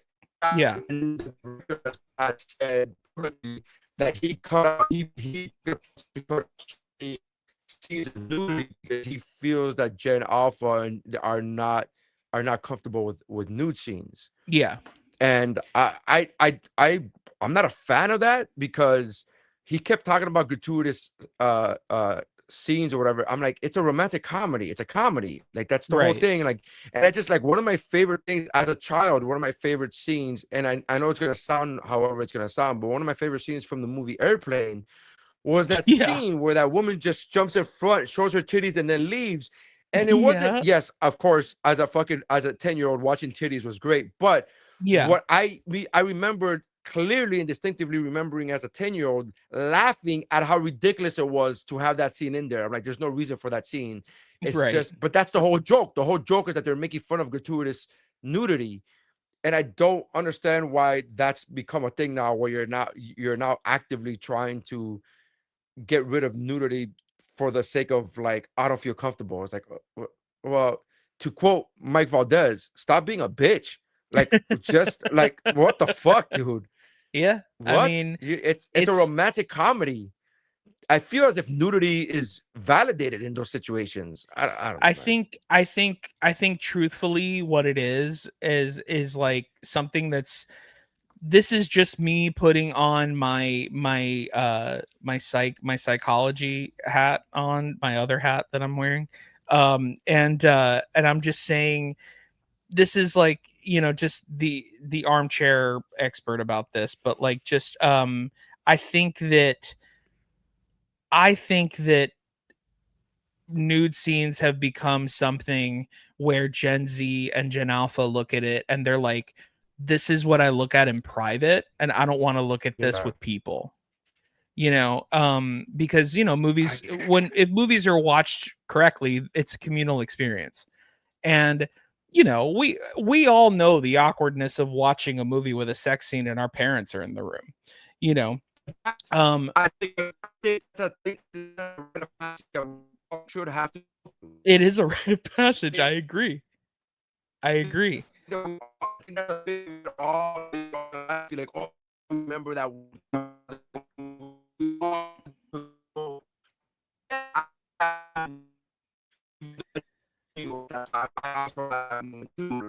That's a thing these kids are not gonna have later on.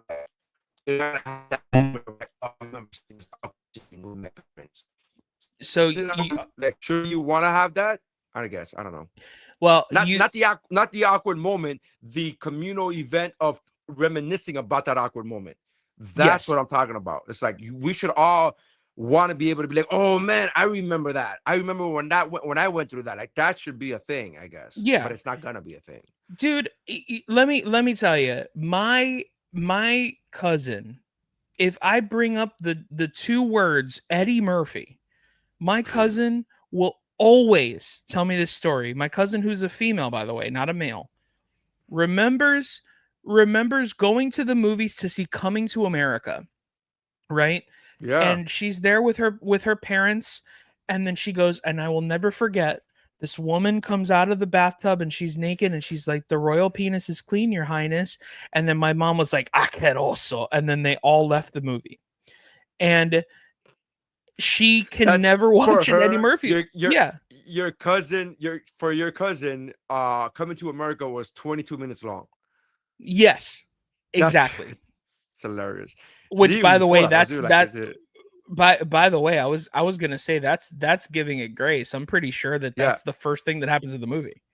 I think that's like minute 7. I think that's like interesting. Yeah, it's like literally right after the directed by credit. Like it happens like immediately.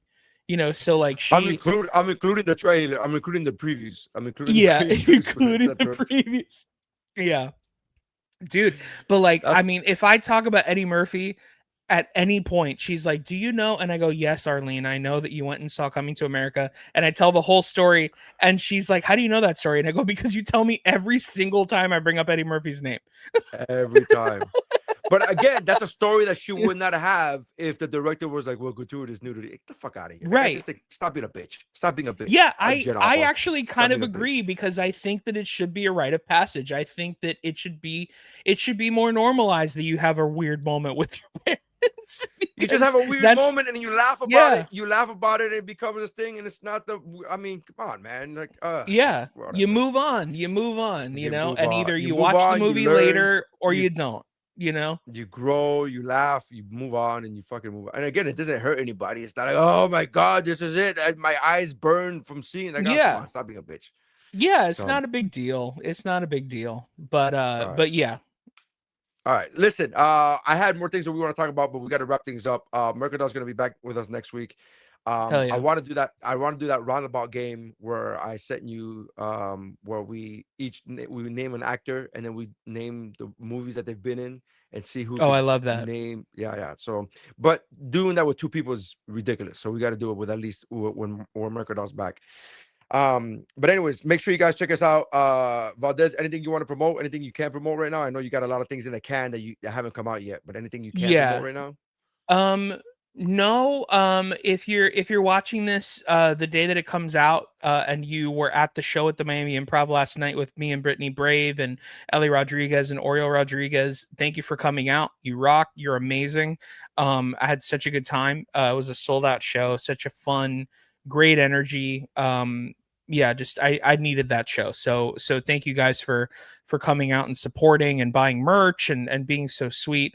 And other than that, just follow me on Instagram. I'll start posting things when I can. But yeah, other than that, just on a personal note, I had an eye surgery on Friday of last week. So I'm just recovering from that. And that's pretty much it. I had eye surgery. Yeah, I had eye surgery because I've been eating too much pussy. So it's just one of those things where it's All unfortunate. I see is pussy, son. Yeah, it's unfortunate, man. They had to. No, it's no, honestly, you know what it was, and what's so funny is when I tell people that I had an eye surgery and they go, "For what?" And I go, because I still wear my glasses, and I was like, "Oh, I had a lazy eye corrected," and they were like, "You had a lazy eye? I never noticed that," and I was like, "Well, I wish that I knew that you never noticed it because I did this surgery." Did the surgery just for you, buddy. Yeah, no, not just for you, but you know. No, what I I mean. know. I get what you're saying. Yeah. Anyways, but yeah, check out Mike Valdez. Check out at thekidfromup.com. Yes. My website is whatwashisname.com. Ordinary Science on everything. Follow me on everything and YouTube and all that jazz. So make sure you guys check it out. Thank you for checking us out, and that's how winning is done. Bow, bow, bow, bow, bow.